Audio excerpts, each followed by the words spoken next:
"Stay, Death!" cried Heracles in his great voice. "What do you there?" The tall, solemn figure rose slowly and turned his dark, baleful eyes upon Heracles. "I come for mine own," he answered in a cold, hissing voice.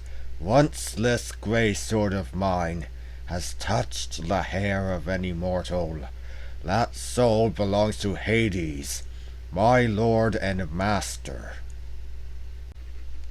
"Will you not this once release your victim?" asked Heracles. "You know how and why she has come into your power. Surely the lady of your lord, the divine maiden Persephone, would willingly send back to earth the soul of a wife who has died so young and so lovely to save her husband." There was some truth in this, and the dark servant of Hades paused in thought. Then, with a grim smile, he laid down his sword. "Heracles," he said, "I know you well. You whose mighty deeds are spoken of even in the dark land of the dead.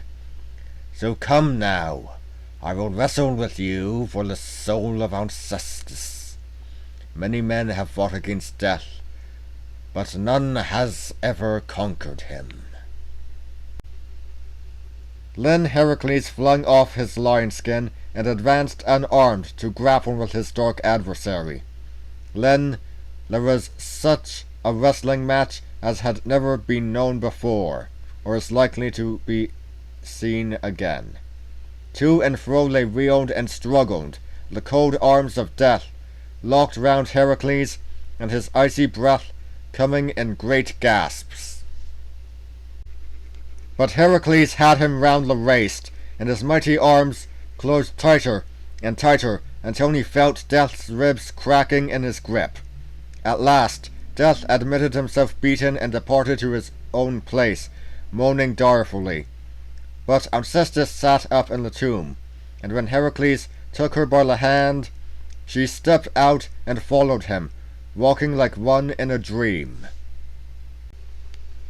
Casting the veil over her face, Heracles led her back to the palace, and found Admetus plunged in grief, blaming himself most bitterly that he had ever let Admetus die for him.